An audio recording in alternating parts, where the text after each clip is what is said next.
मंगलाचरण से शुरू करेंगे। हाथ जोड़ लीजिए सभी। नमो अरहंताणम, नमो सिद्धाणम, नमो आयरियाणम, नमो वज्रायाणम, नमो लोए सब साहुणम। आज अपन सात तत्व और छह द्रव्य के बारे में पढ़ेंगे। जैन दर्शन में जब अपन तत्व मीमांसा की बात करते हैं तो ये सारे के सारे विषय बहुत अधिक महत्वपूर्ण हो जाते हैं, है ना। तो उसमें सात तत्व हैं या नौ पदार्थ हैं, ये सारे के सारे विषय संग्रहित किए जाते हैं। तो सात तत्व अपन यहाँ पर पढ़ना शुरू करते हैं। नाव के उदाहरण के माध्यम से पूरा का पूरा यहाँ समझाया जाएगा, तो वही अपन देखते हैं। सबसे पहले तो यहाँ लिखा हुआ है कि हमारा प्रयोजन क्या है। तो उसके उत्तर में लिखा है, दुख दूर करना और सुखी होना ही संसार के सभी जीवों का प्रयोजन है। तो ये तो एक फैक्ट बता दिया है, या एक एक तरह से लोगों के मनोविज्ञान को देख करके बता दिया गया है कि संसार के जितने भी जीव हैं, वे सारे के सारे जीव दुख तो दूर करना चाहते हैं और सभी के सभी जीव सुखी होना चाहते हैं। ये बात हम लोग भी देखते ही हैं। जो भी हम दिन भर में क्रियाकलाप कर रहे हैं, जो भी एक्टिविटीज हमारे जीवन में, दैनिक जीवन में चल रही हैं, उन सबके पीछे एक ही लक्ष्य है, दुख को दूर करना और सुखी होना। इसके अलावा हमारा कोई दूसरा लक्ष्य नहीं है। तो सुबह उठने से लेकर के और रात के सोने तक, इवन सोना भी, वो भी हमारा सुख के लिए ही हो रहा है। लेकिन दिक्कत यह है कि हम सुखी नहीं हो रहे, और जितना सुखी होने के लिए प्रयत्नरत हैं, जिस चीज में सुख मानते हैं, उतने ही ज्यादा दुखी होते चले जाते हैं। तो इसके पीछे कारण क्या है कि हम सुखी होने के लिए सारे के सारे प्रयत्न कर रहे हैं, लेकिन सुखी ना होकर के उल्टे दुखी होते चले जा रहे हैं। बराबर। तो वो जो यहाँ पर कारण बताया जाएगा, वो बताया जाएगा कि हमने सात तत्वों के सही स्वरूप को नहीं समझा है। और चूंकि हमने सात तत्वों के सही स्वरूप को नहीं समझा है, इसीलिए हम सुखी भी नहीं हो पा रहे हैं। अब सभी जीवों के अपने अपने अलग अलग प्रकार के दुख होते हैं। और अपन अपन देखते भी हैं वो बात। आप लोगों के अपने दुख होंगे, दीपचंद जी के अपने दुख हैं, शुभम जी के अपने हैं, ईशान जी के अपने हैं, सबके अपने अपने दुख हैं। व्यवहार में तो अपन ये कहते हैं, जब भी किसी को फोन लगाओ, साहब और क्या हाल चाल है, तो उत्तर एक ही होता है कि नहीं, सब सब बढ़िया, एकदम बढ़िया चल रहा है, कोई दिक्कत नहीं है। लेकिन जब आप उस व्यक्ति के साथ में आधे घंटे बैठ लेते हैं, जब उसके साथ में आप थोड़े से घुल मिल जाते हैं, तो फिर आपको पता चलता है कि संसार में जितने दुख हैं, लगता है मानो 99% दुख तो इसी व्यक्ति के हिस्से में आ गए हों। अभी अगर आप लोगों के साथ में मैं बैठ जाऊं, तो यही सिचुएशन होगी, यही कंडीशन होगी। अ, सबके साथ बैठ करके ये लगेगा कि जीवन में बहुत ज्यादा दुख हो गया है। और फिर मैं पूछूंगा आप इसके लिए क्या कर रहे हैं, तो आप अपने सारे उपाय भी बताएंगे, लेकिन आपके सारे के सारे जो भी उपाय आपके द्वारा किए जा रहे हैं, उनका कोई सेंस नहीं निकल रहा, उनका कोई रिजल्ट नहीं निकल रहा है। थोड़ी देर के लिए सुख मिल जाता है, लेकिन थोड़ी देर का सुख होने के बाद में फिर से दुखी हो जाता है। जैसे एक ध्यान जी की पूजन है, उसके अंदर लिखा है, चाह लंगोटी की भी साले। तो लंगोटी की इच्छा भी व्यक्ति को दुखी करती है। कैसे करती है, उसके पीछे लोग कहानी तैयार करते हैं। कहानी कुछ ऐसी है कि पहले व्यक्ति नग्न था। तो कोई साधु महात्मा की बात करते हैं, लेकिन मान लो अपन एक सामान्य व्यक्ति के लेते हैं कि पहले लोग नग्न थे। तो उनने सोचा कि नहीं नहीं नहीं, चलो एक काम करो, एक लंगोटी रख लो, लंगोटी के अलावा और कुछ नहीं रखेंगे। अब उन्होंने एक लंगोटी रखी। अब उन्होंने लंगोटी रखी, तो लंगोटी लंगोटी रखने के चक्कर में, एक सेकंड रुकिए।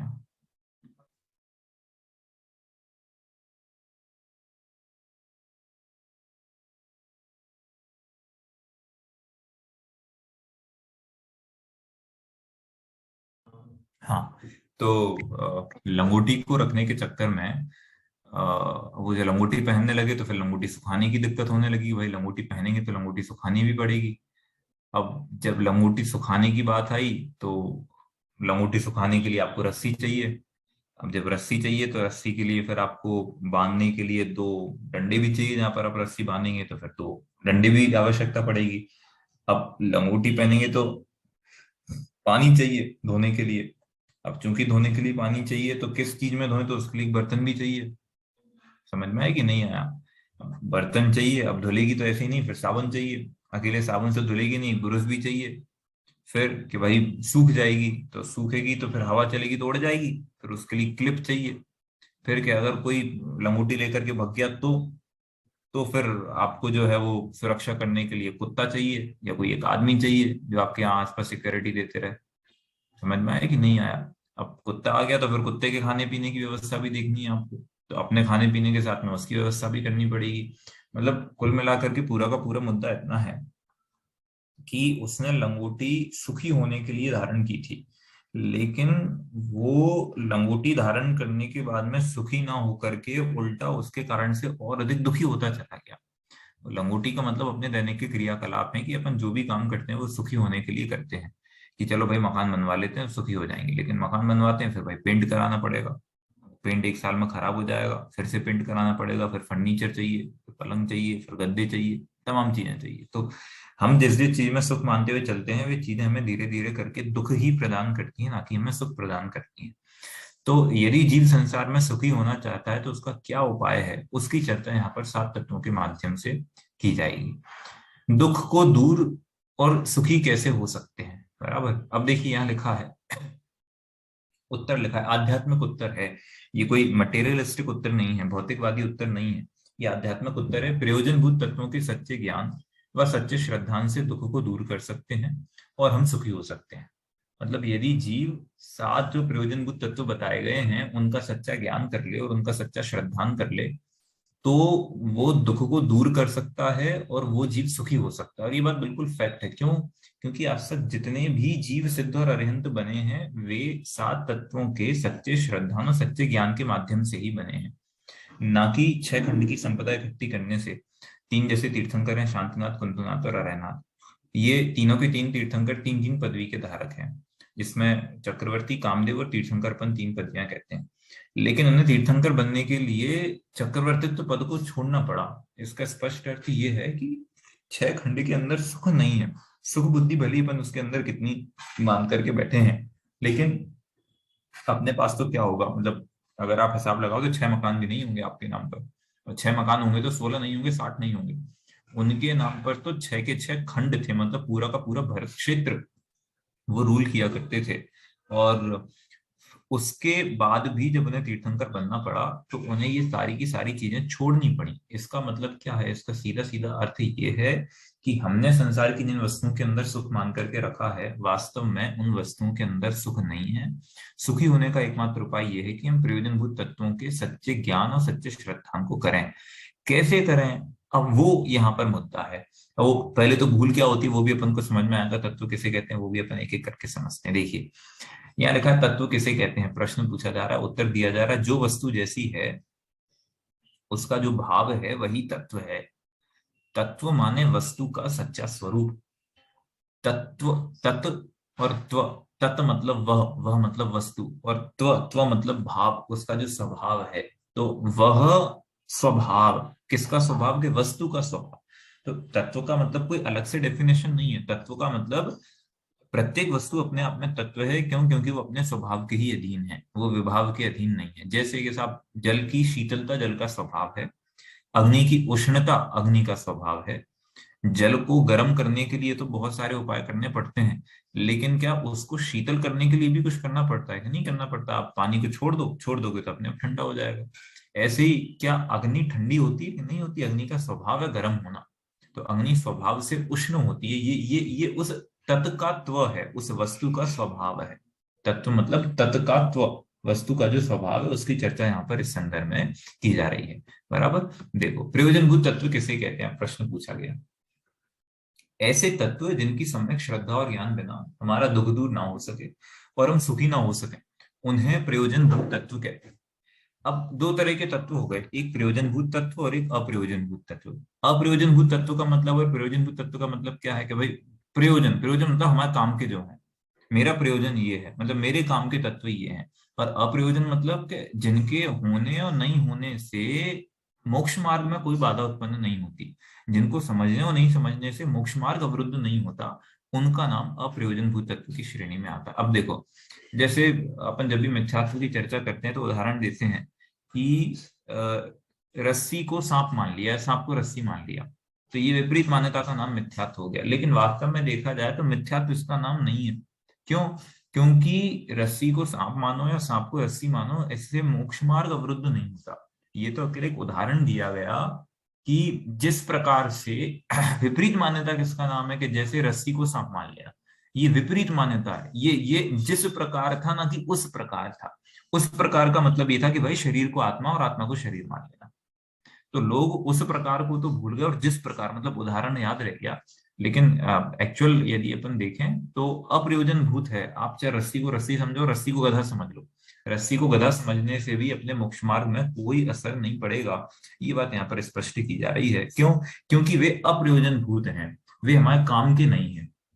मोक्ष मार्ग के अंदर जिनका कोई लेना देना नहीं है, ऐसे सारे के सारे तत्व, सारे के सारे पदार्थ, वे सब कुछ अप्रयोजन भूत माने जाएंगे। अब भले ही आप ये, मैं आपसे पूछूं ये बताओ अभी वर्तमान में भारत देश का प्रधानमंत्री कौन है, और आप बोल दो राहुल गांधी, तो इससे आप मिथ्या दृष्टि नहीं हो जाओगे। इससे आपके सम्यक में कोई अंतर नहीं पड़ेगा। क्यों अंतर नहीं पड़ेगा सम्यक के अंदर? सम्यक के अंदर इसलिए कोई अंतर नहीं पड़ेगा क्योंकि राहुल गांधी के प्रधानमंत्री होने और नहीं होने से मोक्ष मार्ग का कोई लेना देना नहीं। लौकिक वस्तुओं के ज्ञान और श्रद्धा से धार्मिक मोक्ष मार्ग का कोई लेना देना नहीं। इसीलिए मूल मुद्दा जो है वो यहाँ पर प्रयोजनभूत तत्व के संदर्भ में है, न कि अप्रयोजनभूत तत्वों के संदर्भ। तो अपन जिस जिस विषय की यहाँ चर्चा कर रहे हैं वो विषय यहाँ प्रयोजनभूत तत्वों को लेकर के होगा, क्योंकि उनके ही श्रद्धान और ज्ञान का नाम यहाँ सम्यक दर्शन कहा गया है। ठीक है, देखो अब मैं इसे पढ़ूं एक बार और। ऐसे तत्व जिनकी सम्यक श्रद्धान और ज्ञान बिना हमारा दुख दूर ना हो सके और सुखी ना हो सके, उन्हें प्रयोजनभूत कहते हैं। मतलब हमारे काम के तो वही है जिससे हम मजे में आए।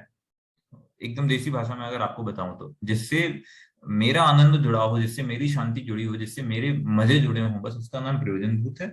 उसके अलावा बाकी सब कुछ अप्रयोजन है। तो मेरा प्रयोजन क्या है कि मैं दुखी ना हूं और मैं सुखी हो जाऊं। तो अब जिन जिन तत्वों को जानने से ये काम बन जाएगा, वे सारे के सारे तत्व तो प्रयोजनभूत हैं, और जिन जिन को जानने से ये काम नहीं बनेगा, वे सारे के सारे अप्रयोजनभूत हैं। ठीक है।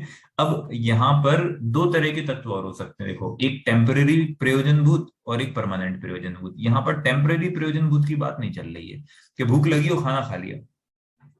समझ में आया कि नहीं आया? भूख लगी खाना खा लिया, नींद आई है सो गए, तो सुख तो उतना ही मिल गया। सुख जैसा अपन को लग रहा ना कि भाई खाना पेट भर गया तो सुखी हो गए, लेकिन ये एक्चुअल में परमानेंट सुख नहीं है, और ये तो असल में सुख है भी नहीं। भूख लगना अपने आप में एक बीमारी है, और खाना खा लेना उस बीमारी का समाधान नहीं है। क्यों? अगर समाधान होता तो फिर से भूख नहीं लगती। तो ये तो दुख को ढाक देने का नाम है कि चलो हमने पेट के अंदर कुछ भर दिया तो दुख थोड़ा सा ढक गया। लेकिन वास्तविकता में देखें तो वो सुख नहीं है, वो एक टेम्परेरी चीज है, सुखाभास है, सुख जैसी प्रतीत होती है। और परमानेंट सुख किसका नाम है? कि वो सात तत्वों के श्रद्धान का नाम यहाँ परमानेंट होगा। बोले प्रयोजनभूत तत्व कितने होते हैं? कि तत्व सात होते हैं: जीव, अजीव, आश्रव, बंध, संवर, निर्जरा और मोक्ष। ठीक है, सात प्रकार के तत्व हैं। कौन कौन से हैं? जीव, अजीव, आश्रव, बंध, संवर, निर्जरा और मोक्ष। ये नाम आप सभी को याद करने हैं। एग्जाम में आप लोगों से पूछे जाएंगे कि सात तत्व कौन कौन से हैं, नाम शायद बताइए। तो ये नाम है जीव, अजीव, आश्रव, बंध, संवर, निर्जरा और मोक्ष। ये सात प्रकार के तत्व कहे गए। अब सबसे पहला तत्व है जीव तत्व। किसे कहते हैं? देखो, ज्ञान दर्शन स्वभावी आत्मा को जीव तत्व कहते हैं। निगोदिया से लेकर सिद्ध तक के सभी जीव ज्ञान दर्शन स्वभावी होने से जीव तत्व है। एक बार और पढ़ लीजिए। ज्ञान दर्शन स्वभावी आत्मा को जीव तत्व कहते हैं। निगोदिया से लेकर सिद्ध तक के सभी जीव ज्ञान दर्शन स्वभावी होने से जीव तत्व है। मतलब जिस जिसके अंदर ज्ञान और दर्शन स्वभाव पाया जाए, वे सारे के सारे जीव तत्व हैं। तो इस आधार से निगोदिया से लेकर के सिद्ध अवस्था तक के जितने भी जीव हैं, चूंकि उनमें ज्ञान दर्शन पाया जाता है, इसलिए वे सबके सब जीव तत्व है। यदि अपन जीव पने की दृष्टि से देखें तो निगोदिया में और सिद्ध अवस्था में कोई अंतर नहीं है। क्यों? क्योंकि निगोदिया जीव भी जीव है, क्योंकि उसके अंदर ज्ञान दर्शन है। तिरंज गति का जीव के अंदर भी ज्ञान दर्शन है, मनुष्य गति जीव के अंदर भी ज्ञान दर्शन है, और सिद्धालय के सिद्ध परमिष्टि के अंदर भी ज्ञान दर्शन है। तो जीवत्व पने की दृष्टि से, ज्ञान दर्शन की दृष्टि से देखा जाए तो सिद्ध और निगोदिया जीव के अंदर कोई अंतर नहीं है। वे सारे के सारे जीव की कैटेगरी में ही आएंगे। हाँ, फिर हम जीव में जब भेद करेंगे भाई संसारी और मुक्त, तो फिर उनके भेद होते चले जाएंगे। लेकिन जब हम जीव और अजीव की बात करेंगे तो निगोदिया से लेकर के सिद्ध परमेष्टि तक के जितने भी जीव हैं, वे सबके सब जीव की कैटेगरी में आएंगे। क्यों? क्योंकि उनमें ज्ञान और दर्शन स्वभाव पाया जाता है। गजब की बात यह है कि ज्ञान और दर्शन नाम के जो गुण हैं, वे जीव के अलावा किसी और में नहीं है। मतलब ये इनका असाधारण स्वभाव है कि अन्य किसी के अंदर नहीं पाया जाएगा। आप कहो कि अजीव के अंदर ज्ञान दर्शन तो नहीं मिलेंगे, आश्रव के अंदर आश्रव के धर्म के अंदर ज्ञान दर्शन नहीं मिलेंगे, अधर्म के अंदर ज्ञान दर्शन नहीं मिलेंगे, काल के अंदर ज्ञान दर्शन नहीं मिलेंगे, आकाश के अंदर ज्ञान दर्शन नहीं मिलेंगे, पुद्गल के अंदर ज्ञान दर्शन नहीं मिलेगा। क्यों? क्योंकि ज्ञान दर्शन अकेले जीव की ही संपत्ति है, जीव के ही गुण हैं। तो निबोध से लेकर के सिद्ध अवस्था तक के जितने भी जीव हैं वे सारे के सारे जीव की श्रेणी में आते हैं, जीव तत्व होते हैं। अब जीव तत्व को जानना क्यों आवश्यक है वो समझिए। हम चूंकि स्वयं जीव तत्व हैं, अतः अपना स्वरूप व स्वभाव जानने के लिए जीव तत्व को जानना अत्यंत आवश्यक है। कुल मिलाकर के जैसे मान लो आप खो जाओ और आपको पता ही नहीं हो कि आप कौन हो, तो फिर आप अपने पते पर नहीं पहुंच सकते। एटलीस्ट आपको ये पता होना चाहिए कि आप कौन हैं, आप कहाँ से हैं, आपका स्वभाव क्या है, आपके घर वाले कौन है, माता पिता का नाम क्या है, फोन नंबर क्या है, जगह का पता क्या है, एड्रेस क्या है, तमाम चीजें पता होनी चाहिए। क्यों? कि अगर आपको ये चीजें नहीं पता होंगी तो अगर आप देश के किसी कोने के अंदर खो गए तो फिर आप वापस नहीं पहुंच पाओगे। समझ में आया कि नहीं आया? ऐसे ही क्योंकि हमें संसार समुद्र के अंदर खो गए हैं और मोक्ष में जाना चाहते हैं, तो हमें ये तो पता होना चाहिए कि मेरा रूप क्या है, मेरा स्वरूप क्या है, हमारी वास्तविक सत्ता क्या है, हमारा वास्तविक स्वभाव क्या है, हमारा वास्तविक स्वरूप क्या है, इसका ज्ञान होना आवश्यक है। सुखी हमें ही होना है और दुख भी दूर हमें ही करना है। और चूंकि हमें सुखी होना है तो हमें ये तो पता होना चाहिए कि मैं हूं कौन। मतलब जिसे सुखी होना है उसे अपने बारे में पता तो होवे। जिसे अपने बारे में, मैं हर बार ये बात कहता हूँ कि भाई सुखी होना है इसके लिए पहले इस बात का निर्णय होना जरूरी है कि हम दुखी हैं। क्योंकि हमें इस बात का निर्णय नहीं है कि हम दुखी हैं, इसलिए हम सुखी होने का रास्ता भी नहीं खोजते। जिस दिन हमें इस बात का निर्णय हो जाएगा कि हम दुखी हैं, मतलब मैं ही वो जीव हूँ जो दुखी हूँ और मैं ही वो जीव हूँ जो दुख को दूर करके सुखी हो सकता हूँ, तब तक अपन सुखी नहीं हो सकते। ये बात जो है वो यहाँ पर कही जा रही है। मतलब बहुत वो एक इम्पोर्टेंट पॉइंट है कि अपने दुख का निर्णय किए बिना जीव सुखी होने का नहीं अपना सकता। जब तक हमें इस बात का निर्णय नहीं होता कि मुझे प्यास लगी है, तब तक अपन अपनी प्यास बुझाने के उद्देश्य से पानी भी नहीं पिए। इसीलिए चूंकि सुखी हमें होना है तो हमें जानना पड़ेगा कि मैं कौन, मेरा पता क्या है, मेरा नाम क्या है, मेरा एड्रेस क्या है। ये अपना नाम नहीं है दीपचंद जैन, अनुभव जैन, ये सब अपने नाम नहीं है। ये तो एक्चुअल में इस प्राप्त पर्याय के अंदर अपन को नाम सौंप दिए गए। 60-70 साल का जीवन है, कषायों के अंदर बीत जाता है और धर्म की कोई क्रिया अपने जीवन के अंदर देखने में नहीं आती। इसके बाद क्या कुत्ता बिल्ली चूहे बन जाएंगे इस बात का कोई भरोसा नहीं है। तो इसीलिए अपने आप को डिस्कवर करना बहुत ज्यादा आवश्यक है, अपने आप को पहचानना बहुत अधिक आवश्यक है। वे संत साधु पागल नहीं है जो सब कुछ छोड़ करके और जंगल के रास्ते चले जाते हैं। मतलब कोई तो राज होगा जो वे जंगल के रास्ते गए हैं, और राज यही है कि इस संसार के अंदर सुख नहीं है। अगर हमें सुखी होना है तो संसार को छोड़ना है।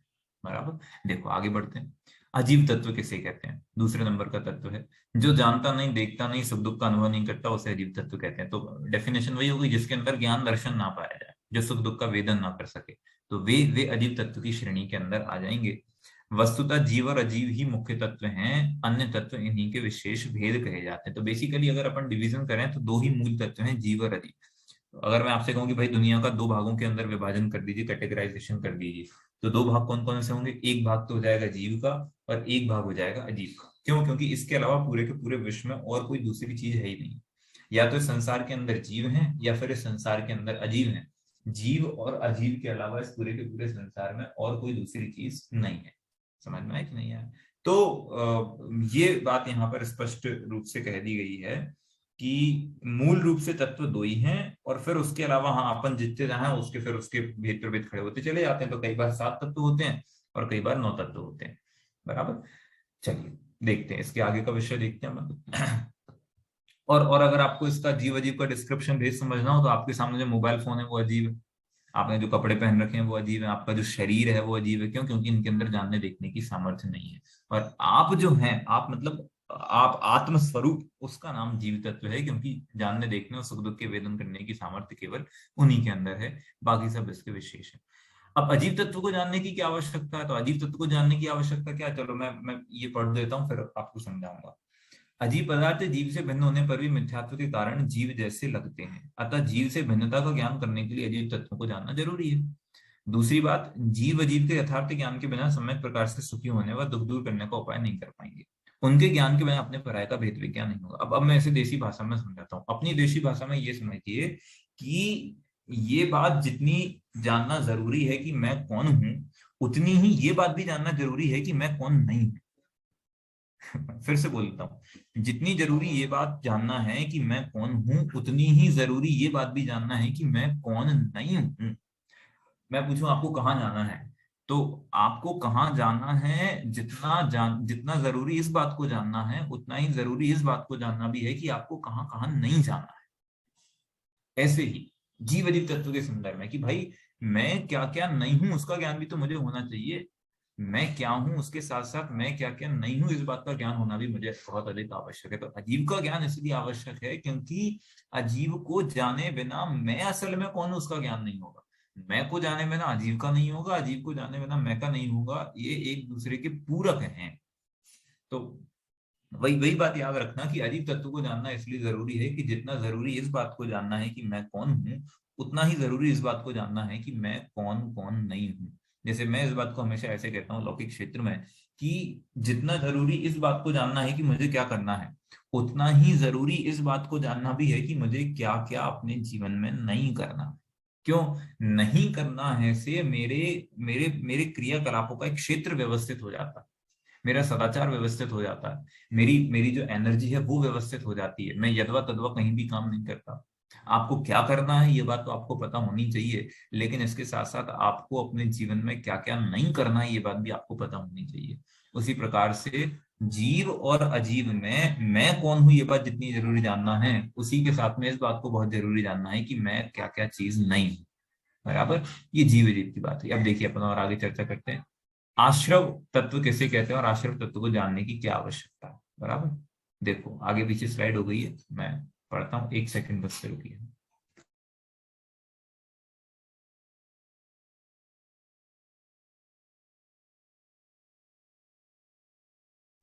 देखिए, कर्मों के आने के द्वार को आश्रव तत्व कहते हैं। कर्मों के आने के द्वार का नाम आश्रव तत्व है। शुभ राग आदि भावों से पुण्याश्रव होता है और अशुभ राग आदि भावों से पापाश्रव होता है, ये बात यहाँ पर कह दी। अब मैं आपको समझाता हूँ कि आश्रव का मतलब क्या है। वैसे शब्द में ही छुपा हुआ है, आश्रव, आश्रव आना, आने का नाम आश्रव कहलाता है। किसके आने का नाम आश्रव कहलाता है, तो वास्तव में किसी दरवाजे से मनुष्य के आने का नाम आश्रव नहीं है। आश्रव का मतलब कर्मों के आने का नाम आश्रव कहलाता है। किसके आने का नाम आश्रव कहलाता है, कर्मों के आने के नाम को यहाँ पर आश्रव का मतलब कैसे कहा गया है साहब। अब देखो मैं आपको उदाहरण देता हूँ, यहाँ जो उदाहरण अपन गेट से समझे हैं, नाव से बस स्टैंड से, तो आपको तत्व समझ में आएगा। पहले नाव का उदाहरण देता हूँ, फिर अपन किसी बिल्डिंग के उदाहरण से चलेंगे, है ना। एक एक सेकंड रुकिए हम।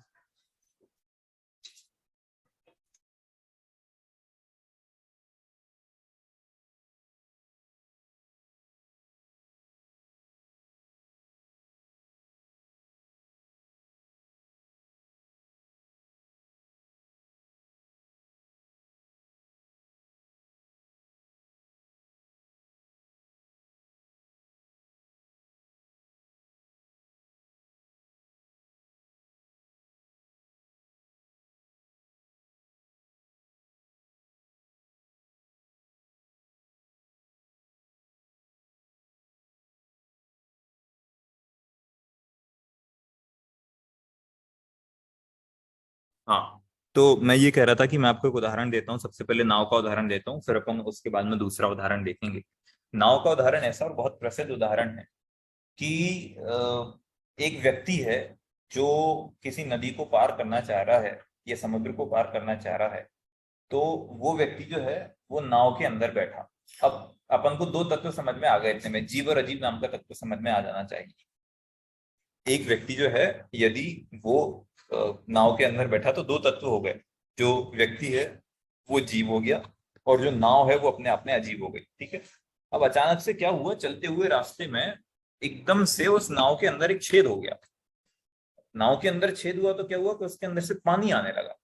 बस वो जो नाव के अंदर पानी आने लगा उसका नाम है आश्रव। उसी प्रकार से कर्मों के आने का नाम आश्रव कहलाता है। अब कर्म आते कहाँ हैं, कि भाई कर्म आते हैं जीव में। जीव में कर्म कैसे आते हैं, कि क्या कर्म जीव रूप होते हैं, कि ऐसा नहीं। कर्म जीव रूप नहीं होते। जिस प्रकार से वो पानी नाव रूप नहीं हुआ बल्कि उस नाव में पानी आ गया, उसी प्रकार से कर्म आत्म रूप नहीं होते, ना ही आत्मा कर्म रूप होती है। बल्कि कुछ एक पर्टिकुलर टाइम पीरियड के लिए वे जो कर्म है वे आत्मा के अंदर आने प्रारंभ हो जाते हैं। तो वो जो आना है, उस आने का नाम आश्रव तत्व कहलाता है। अच्छे काम करने से पुण्य आश्रव होता है, मतलब शुभ राग आदि भावों से पुण्य आश्रव, और अशुभ राग आदि भावों से पाप आश्रव होता है।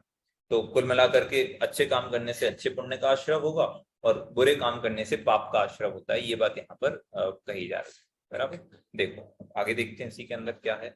आश्रव तत्व को क्यों जानना आवश्यक है। आश्रव स्वयं दुखमय है तथा दुख के कारण होने से उनको जाने बिना दुख दूर करने का उपाय कैसे होगा। एक बात तो ये है, और दूसरा, आश्रव को नष्ट किए बिना सुखी नहीं हुआ जा सकता, अतः आश्रव को जानना जरूरी है। मैं फिर बोल रहा हूँ, ये वही बिंदु है कि हमें क्या खाना है ये जानना जितना जरूरी है, उतना ही जानना ये जरूरी है कि क्या नहीं खाना है। तो बोले साहब आश्रव जो है वे असल में ग्रहण करने योग्य नहीं है, दुखमय है। क्यों? क्योंकि उनसे कर्म आने की बात की जा रही है। तो आश्रव तत्व को जानने की आवश्यकता इसलिए है क्योंकि हमें कर्मों का आश्रव नहीं करना। समझ में आया कि नहीं आया? तो ये जो चीज है वो नहीं करने वाली कैटेगरी के अंदर आ जाएगी। और चूंकि आश्रव जब तक नष्ट नहीं होगा तब तक अपन मोक्ष भी नहीं जा पाएंगे। अगर कर्म निरंतर आते रहेंगे तो निरंतर कर्मों के आने पर अपन को मोक्ष नहीं हो सकता। इसलिए आश्रव तत्व को जानना भी बहुत अधिक आवश्यक है। ठीक है, अब देखो चौथे नंबर का बंध तत्व है। अब देखो उदाहरण भी यहाँ पर बहुत अच्छा ये चित्र बनाया गया है और अपन को समझ में भी आ रहा है। कर्मों का आकर आत्मा में रुक जाना, आत्मा में जुड़ जाना बंध कहलाता है। फिर से एक बार पढ़ लेते हैं। कर्मों का आकर आत्मा में रुक जाना, आत्मा में जुड़ जाना बंध कहलाता है। जिस प्रकार से वो छेद होने पर पानी नाव के अंदर आया और अब नाव के अंदर भर गया। पहले तो पानी उस छेद में से आ रहा था, अब आता हुआ पानी नाव में भर रहा है, तो उस भरने का नाम बंध है। ऐसे ही उन कर्मों का आत्मा में रुक जाना, आत्मा में जुड़ जाने का नाम बंध कहलाता है। यहाँ भी कर्म और आत्मा एक नहीं हुए, बल्कि आत्मा में कर्म आकर के रुक गए हैं कुछ एक पर्टिकुलर टाइम पीरियड के लिए, जो कि बाद में खत्म हो जाएंगे, जो कि बाद में चले जाएंगे। ये बात यहाँ पर कही जा रही है। बराबर। शुभ रागादि भावों से पुण्य का बंध है और अशुभ रागादि भावों से पाप का बंध है। तो अच्छे जो रागादि हैं उनसे पुण्य का बंध है, और जो बुरे रागादि हैं उनसे पाप का बंध होता है। ये बात यहाँ पर कही है। बराबर। अब बंध तत्व को जानने की क्या आवश्यकता है, तो देखिए बंध स्वयं बंधन रूप है, आकुलता रूप है और दुखमय है। इसलिए उसको जाने बिना उसे नष्ट करना संभव नहीं है। इसलिए बंध को जानना आवश्यक है। मतलब ये भी वो चीज है जो हमें नहीं करनी है। क्यों? क्योंकि बंधन किसको अच्छा लगता है? आप देखिए पशुओं के साथ में जो भी प्रवृत्ति आज के समय में की जा रही है, बंधन उन्हें बनाया जाता है, बंदी बना लिया जाता है। तो वे कभी सुखी नहीं रहते बंधन के अंदर। आप अभी मैंने परसों को एक वीडियो देखा था। कोई अपने कुत्ते को घुमाने लेकर के गया था और उसने कुत्ते के गले का बेल्ट जैसे ही खुला, वो कुत्ता इतना प्रसन्न होकर के चारों तरफ उचकने लगा, कूदने लगा, खेलने लगा, जैसे मानो उसे पूरी की पूरी सुख की संपत्ति मिल गई हो। तो उससे समझ में आता है कि बंधन किसी भी जीव को अच्छा नहीं लगता। चाहे किसी भी प्रकार का बंधन हो, आपके ऊपर यदि किसी प्रकार के रेस्ट्रिक्शंस हो तो अपन को अच्छे नहीं लगते। हम आजाद होना चाहते हैं, हम बंधन में नहीं रहना चाहते। तो बंधन असल में आकुलता रूप है और दुखमय है, इसलिए उसको जानना आवश्यक है। और चूंकि बंधन जब तक नष्ट नहीं होगा तो हम सुखी नहीं हो पाएंगे। तो यदि हमें बंधन नष्ट करना है तो हमें बंध तत्व को जानना भी आवश्यक है। क्या पुण्य आश्रव और पुण्य बंध करने योग्य है? अब देखो एक बहुत अच्छा सवाल है, वो भी मैं आपको बता देता हूँ कि क्या पुण्य आश्रव और पुण्य बंध करने योग्य है। सीधी सीधी बात है, क्या पुण्य करने योग्य है? क्या पुण्य हमेशा करते रहना चाहिए? तो जैन दर्शन के अंदर ये बात कभी भी नहीं कही गई, और जैन दर्शन इस बात का कभी भी सपोर्ट नहीं करेगा कि हमें हमेशा पुण्य करते रहना चाहिए। क्यों? कि अगर आप जीवन पर्यंत पुण्य करते रहोगे तो आप जीवन पर्यंत पुण्य कर्म कमाते रहे, और चूंकि आप कर्म कमाते रहे तो आप संसार के अंदर भटकते रहोगे। बस इतना है कि आपको प्रतिकूलता की जगह आकुलता मिलती, अनुकूलता मिलती रहेगी संसार के अंदर। फिर से कर्म दो प्रकार के हैं, पुण्य और पाप। बराबर। बंधन दो प्रकार का है, पुण्य और पाप का। तो यहाँ कह रहे हैं साहब पाप तो नहीं करना चाहिए लेकिन पुण्य तो करते रहना चाहिए ना। तो जैन दर्शन उत्तर देता है कि भाई यदि पुण्य ही पुण्य करते रहेगा, मतलब कर्म अच्छे अच्छे कर्म करते रहेगा, तो निष्कर्म कब होगा?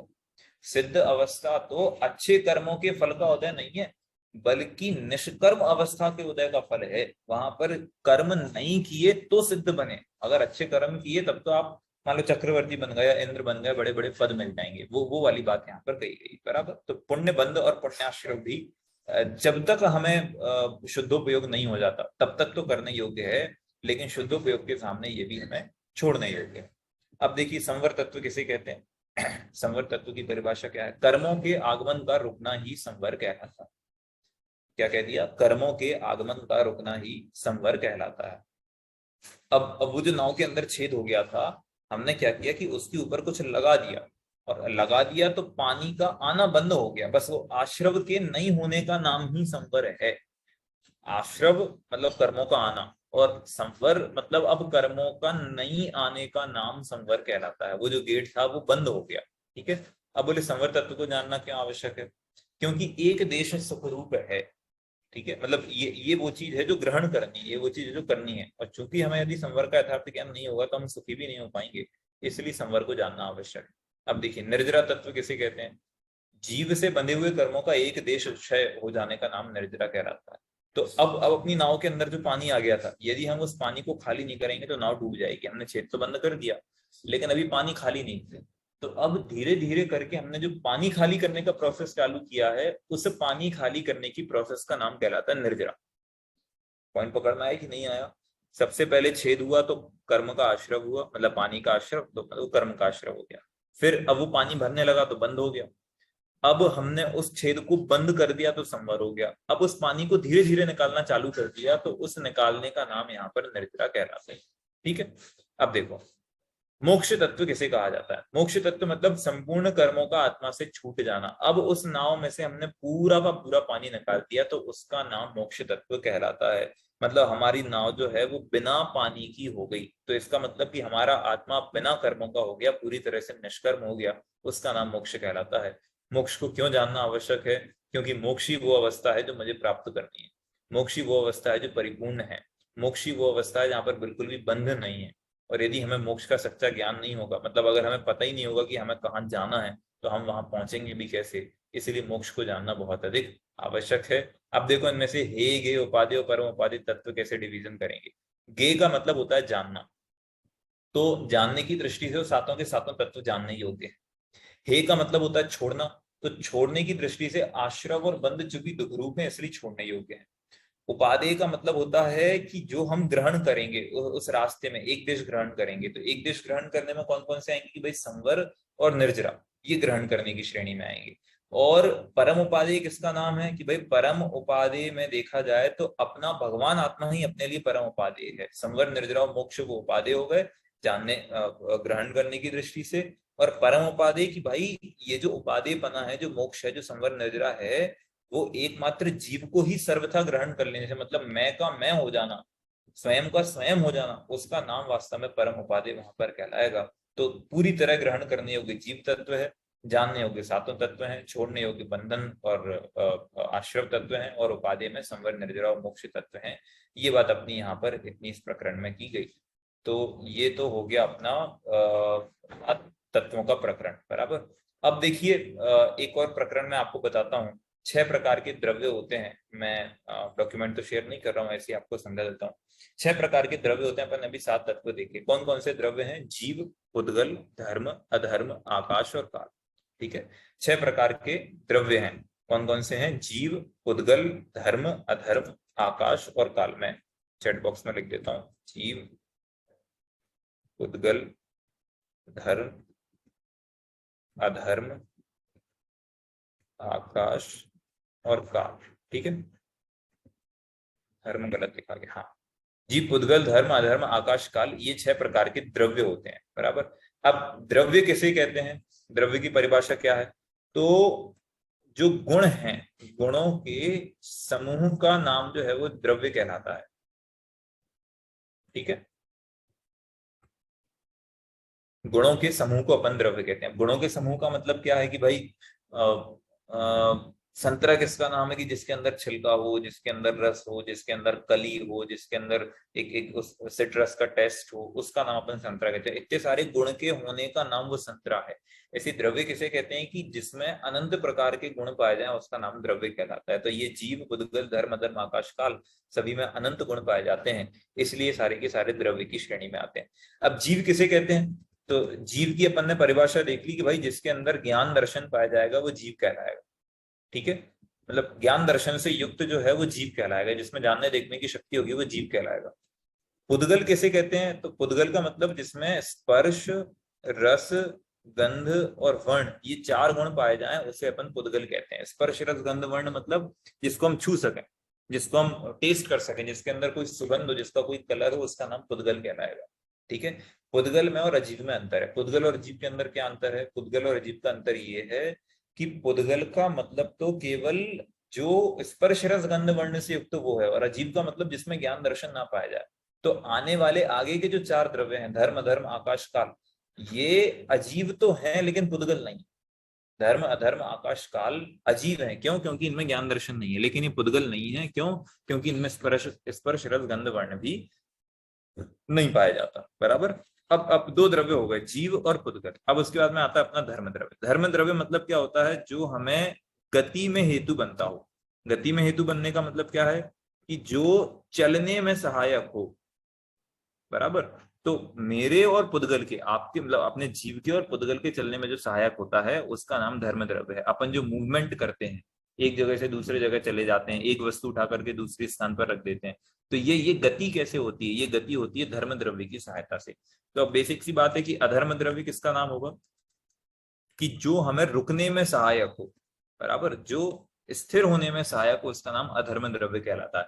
आप अभी एक स्थान पर बैठे हैं, आपका मोबाइल एक स्थान पर रखा हुआ है, आपके घर की तमाम चीजें एक स्थान पर ठहरी हुई हैं, तो वो अधर्म द्रव्य कहलाता है। ठीक है। धर्म मतलब चलने में निमित्त, अधर्म मतलब जो जीव और पुद्गल को रुकने में निमित्त हो।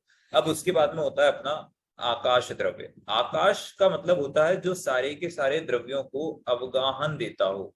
अवगाहन मतलब क्या है? कि जो रहने का स्थान देता हो। समझ में आया कि नहीं आया? रहने का स्थान जो सभी द्रव्यों को दे, उसका नाम आकाश है। आकाश का मतलब ये नीला आसमान नहीं है। आकाश का मतलब हमें जो क्षेत्र मिल रहा है, जो रहने का क्षेत्र दिया हुआ है सारे के सारे द्रव्यों को। सारे के सारे द्रव्य कहाँ रह रहे हैं? तो बेसिकली आकाश में ही रह रहे हैं। आकाश ही वो जगह है जिसने सारे के सारे द्रव्यों को रहने का स्थान दिया है, तो वो अवगाहन, रहने का स्थान देने वाला आकाश द्रव्य होता है। और अंतिम होता है काल द्रव्य। काल द्रव्य मतलब जो परिणमन में निमित्त हो। परिणमन का मतलब क्या होता है? परिणमन का मतलब होता है चेंज होना। अपने, जो अपन देख रहे हैं कि भाई कोई चीज नई से पुरानी हो रही है, हम बच्चे थे, फिर युवा हो रहे हैं, युवा से वृद्ध होते चले जा रहे हैं, तो ये जो परिणमन चल रहा है उसका नाम काल द्रव्य है। और व्यवहार से काल द्रव्य किसे कहते हैं? कि भाई जो समय है, ठीक है, जो घंटा होता है अपना, 1 घंटे का जो समय होता है वो समझ लीजिए, या जो घड़ी होती है 24 मिनट की, वो सारी की सारी चीजें, या अपन कहेंगे कि जो मिनट होते हैं, ये मिनट, घड़ी, घंटा, समय, ये सारे के सारे जो होते हैं वे व्यवहार से काल कहे जाते हैं। तो निश्चय से काल का मतलब परिणमन होता है, और व्यवहार से काल का मतलब जो होता है वो समय, घड़ी, घंटा, ये सारी की सारी चीजें होती हैं। ये पूरा का पूरा जो विश्व बना हुआ है, ये असल में विश्व 6 द्रव्यों से मिलकर के ही बना है। ठीक है। विश्व जो बना है वो 6 द्रव्यों से मिलकर बना है। बराबर। विश्व में इन 6 द्रव्यों के अलावा और कुछ नहीं है।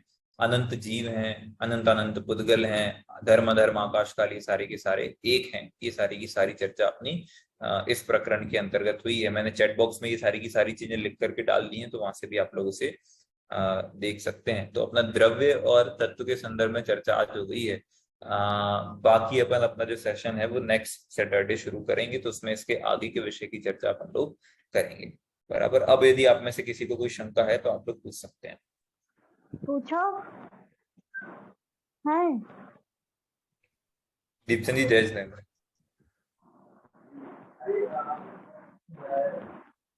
आपकी आवाज नहीं आ रही, आपकी आवाज नहीं आ रही है साफ।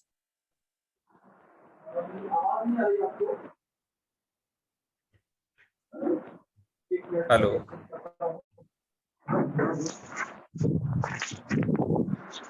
हाँ जी, अब आई आवाज? हाँ अभी आई है, बोलिए। हेलो। जी जी जी जी। अरे ये मैं थोड़ा सा पूछना चाह रहा था कि तत्व और द्रव्य, इन दोनों में अगर मोटे तौर पे अंतर समझना हो, जैसे पूरा विश्व जो है वो 6 द्रव्यों से मिलकर बना है, तो जहाँ पे गुणों के समूह, जिसमें गुणों का समूह पाया जाए वो तो द्रव्य कहलाएगा। बराबर। और तत्व क्या मतलब किसी एक गुण का, या जिसमें तत्व मतलब प्रत्येक वस्तु अपने आप में तत्व है। तत्व मतलब वस्तु, और उसका जो त्व मतलब स्वभाव है। यहाँ पर देखो द्रव्य और, अच्छा प्रश्न, चलो मैं इसका समाधान करता हूँ कि तत्व में और द्रव्य के अंदर अपन मोटा मोटा क्या अंतर करेंगे। तो मोटा मोटा ये अंतर होगा कि जब हम विश्व व्यवस्था की बात करेंगे तब तो हम द्रव्यों को याद करेंगे, भाई विश्व में लोग चल कैसे रहे हैं, रोग रोके कैसे हैं, लोगों को रहने का स्थान किसने दिया, तब तो हम विश्व व्यवस्था के स्तर पर तो बात करेंगे द्रव्य की। लेकिन जब हम मोक्ष मार्ग की बात करेंगे, जब हम भेद विज्ञान की बात करेंगे, तब हम चर्चा करेंगे तत्व की। क्यों? क्योंकि उन तत्व को जानकर के ही जीव का कल्याण होगा। अब तत्व क्या है, पर्सनल हो गए, आश्रव, बंध, संवर, निर्जरा, मोक्ष, ये फिर व्यक्तिगत बात मुद्दा शुरू हो गया। आश्रव, बंध, संवर, निर्जरा वो जो मोक्ष हैं, ये कोई वस्तु वैसी नहीं है, ये तो अपितु स्वभाव के नाम चल रहे हैं, ये तो स्वरूप की चर्चा की जा रही है। तो आश्रम मतलब कर्मों का आना, अब कर्मों के आने का विश्व व्यवस्था से कोई लेना देना नहीं है। तो विश्व व्यवस्था की चर्चा की जाएगी तब तो द्रव्यों का स्मरण किया जाएगा। लेकिन जब हम आत्म कल्याण की बात करेंगे, जब हम भेद विज्ञान की बात करेंगे, जब हम प्रयोजनभूत चीजों की बात करेंगे, तब अपन चर्चा करेंगे वहां पर तत्वों के संदर्भ। तो फिर से एक बार रिपीट कर देता हूं, विश्व व्यवस्था की चर्चा की जाएगी तब द्रव्यों को याद किया जाएगा। लेकिन जब आत्म कल्याण की बात की जाएगी, जब प्रयोजनभूत चीजों की चर्चा की जाएगी, तब वहां पर द्रव्य को स्मरण ना करके तत्वों को स्मरण किया जाएगा। और दूसरा अंतर क्या हो जाएगा कि भाई द्रव्यों के अंदर धर्म, अधर्म, आकाश काल, ये सारी की सारी चीजें आती हैं, जबकि तत्व के अंदर यदि देखें तो तत्व के अंदर धर्म, अधर्म, आकाश काल तो सब अजीव की श्रेणी में ही चले गए, ये सब अजीव हैं। वहां फिर आश्रव, बंध, संवर, निर्जरा, ये अलग कंसेप्ट वहां पर खड़े किए गए, है ना। दूसरी बात, जब मैं कहूंगा जीव द्रव्य, तब मैं जीव द्रव्य में अनंत जीवों की बात कर रहा हूं, मतलब आपकी भी बात कर रहा हूं, मेरी भी बात कर रहा हूं, मोहित जी की बात कर रहा हूं, ईशान जी की बात कर रहा हूं, तब हम अनंत द्रव्य, अनंत जीव द्रव्य की बात कर रहे हैं। जब मैं कह रहा हूं जीव तत्व, तब मैं मेरी बात करना चाह रहा हूं, तब मैं आपकी बात नहीं करना चाह रहा, तब मैं व्यक्तिगत तत्व की बात कर रहा हूं, तब मतलब मुझे मेरे आत्म कल्याण से लेना देना है। जीव द्रव्य में तो अपन सब आएंगे, लेकिन मेरे लिए जब जीव तत्व की चर्चा की जाएगी तो जीव तत्व की श्रेणी में मैं अपने आप को ग्रहण करूंगा। कब? कि जब मुझे भेद विज्ञान करना है तब। तो ये एक मोटा मोटा अंतर द्रव्य और तत्व के अंतर्गत होता है। बराबर जी, बहुत बढ़िया। एक एक सेकंड और है। हाँ अभी आप अजीव और पुद्गल के बारे में बता रहे थे। हाँ, अजीव और पुद्गल को हम कैसे डिफरेंशिएट अंतर करेंगे? करेंगे। ठीक है, अजीव और पुद्गल का अंतर एक बार और समझिए। अजीव की परिभाषा हमने क्या बताई? अजीव की परिभाषा अपन ने डिफाइन की है कि जिसके अंदर ज्ञान दर्शन ना पाया जाए। ठीक है, अजीव किसे कहते हैं? ठीक है, जिसमें ज्ञान ज्ञान और दर्शन से दर्शन जो रहित है वो अजीव हो गया। रहे। ठीक है, पुद्गल किसे ठीक है। कहते हैं? पुद्गल का मतलब हो गया जिसमें स्पर्श आदि गुण पाए जाए। ठीक है, ये हो गया। अब जी जिसमें स्पर्श रस गंध वर्ण पाया जाएगा वो दिखाई देगा। समझ में आ रहा है? जी मतलब जी, दिखाई देने वाली चीज का नाम तो हो गया हमारा पुद्गल। ठीक है। लेकिन अजीव में ये जरूरी नहीं है कि अजीव दिखाई दे ही दे। अब जैसे क्या धर्म द्रव्य के अंदर ज्ञान दर्शन पाए जाते हैं दीपचंद जी? क्या धर्म द्रव्य जान देख सकता है क्या? नहीं जान देख नहीं सकता। नहीं, नहीं देख क्या सकता। अधर्म द्रव्य जान देख सकता है? नहीं जान देख सकता। नहीं तो नहीं क्या धर्म और अधर्म पुद्गल हैं? पुद्गल तो नहीं है, क्योंकि नहीं, वे दिखाई अजीब नहीं देते, होंगी। लेकिन वे अजीब ठीक हैं। है। क्यों? क्योंकि उनमें ज्ञान दर्शन नहीं है। ठीक है। मतलब मुद्दा समझ में आ रहा है जो मैं समझाना चाह रहा हूं? कि जी जी जी अजीव जी। का मतलब जिसमें ज्ञान दर्शन ना पाया जाए, और पुद्गल की परिभाषा जिसमें स्पर्श रस गंध वर्ण पाया जाए। तो जितने भी पुद्गल हैं वे तो अजीब हैं। अब इस बात को सिद्धांत के तौर पर लिखा जा सकता है, जितने भी पुद्गल हैं वे तो अजीब हैं, ठीक लेकिन है। सारे अजीब पुद्गल नहीं है। नहीं, ठीक है। क्यों? केवल उन्हीं क्योंकि अजीब को हम पुद्गल धर्म कहेंगे। द्रव्य अजीब तो है, जी जी, लेकिन वो पुद्गल नहीं है। ठीक है, क्योंकि इसमें स्पर्श रस समझ में गंध आया कि वर्ण नहीं नहीं आया? है। ठीक है। है ना, ये बात मैंने चैट बॉक्स में भी लिख दी है कि दिखाई देने वाली चीज का नाम तो हो गया पुद्गल। अब जितने भी पुद्गल हैं वे सारे के सारे अजीब हैं, लेकिन सारे के सारे हम्म। अजीब पुद्गल नहीं है। धर्म द्रव्य चूंकि अजीब है, लेकिन उसके बाद भी वो पुद्गल नहीं है। क्यों? क्योंकि वो दिखाई नहीं देता। ऐसे अधर्म, आकाश काल, ये सब अजीब तो हैं, लेकिन पुद्गल नहीं है। बराबर। ठीक है। जी जी, ठीक है, ठीक है। तो धन्यवाद। बहुत बढ़िया।